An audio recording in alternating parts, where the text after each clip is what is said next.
वबरकातुहू। आज का मेरा मौजू है करामात की हकीकत कुरान और सुन्नत की रोशनी में। करामात उस गैर मामूली अमल को कहा जाता है जहाँ पे अल्लाह तबारक व तआला अपने बंदों के हाथों गैर मामूली काम अंजाम देता है। याद रहिए, नबी के हाथों जो गैर मामूली काम अंजाम हो उसे मौजिज़ा कहते हैं, और वली के हाथों जो गैर मामूली काम अंजाम हो उसे करामात कहते हैं। कुरान मजीद में करामात का सबूत हमें बहुत जगह मिलता है। सूरह इमरान की आयत का तर्जुमा है, यानी जब मरियम अलैहिस्सलाम से इरशाद फरमाया गया, यानी जब ज़करिया अलैहिस्सलाम आपके पास आते तो आपके पास ज़करिया अलैहिस्सलाम आपके पास आते तो आपके पास बिन मौसम का रिस्क पाते। ये मरियम अलैहिस्सलाम की करामात थी कि बिना किसी ज़ाहिरी सबब के आपके पास रिस्क मौजूद होता था। नंबर 2, अस्हाबे कहफ का वाक़या।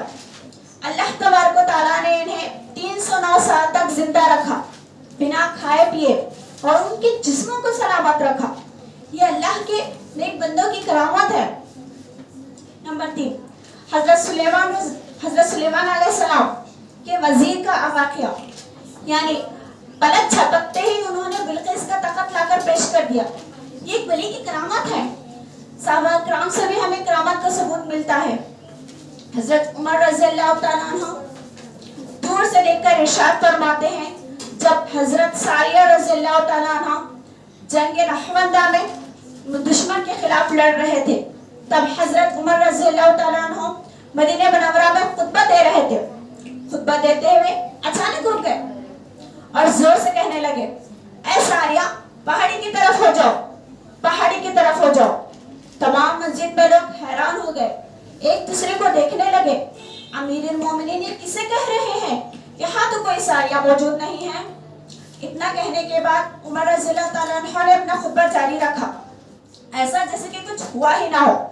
इधर हज़रत सारिया रज़ियल्लाहु तआला अन्हु ने हज़रत उमर रज़ियल्लाहु तआला अन्हु की आवाज़ सुनी कि ऐ सारिया, पहाड़ी की तरफ हो जाओ, पहाड़ी की तरफ हो जाओ।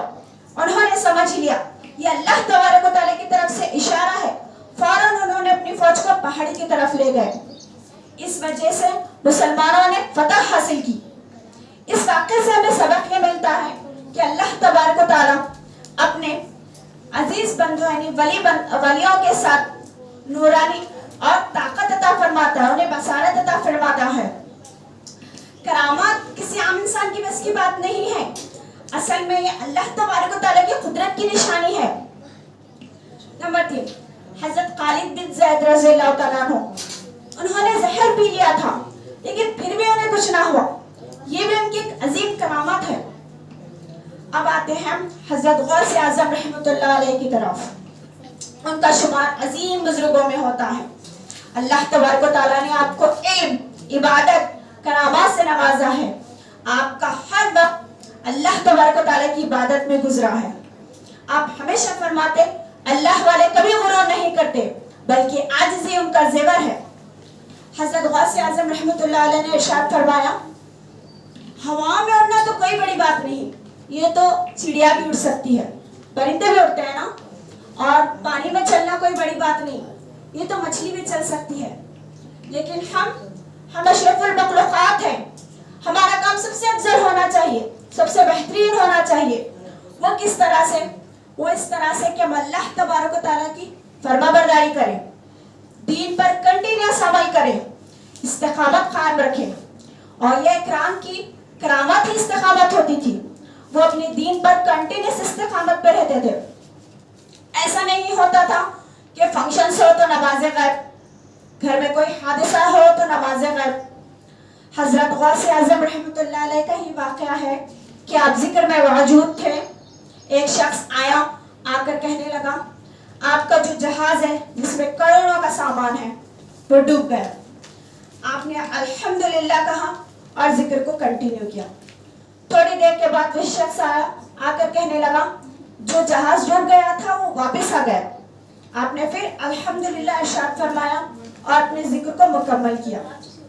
जिक्र मुकम्मल होने के बाद लोगों ने दरियाफ्त किया, या रहमतुल्लाह, ये क्या बात है, दो न्यूज़ आई लेकिन आपका रिएक्शन सेम था।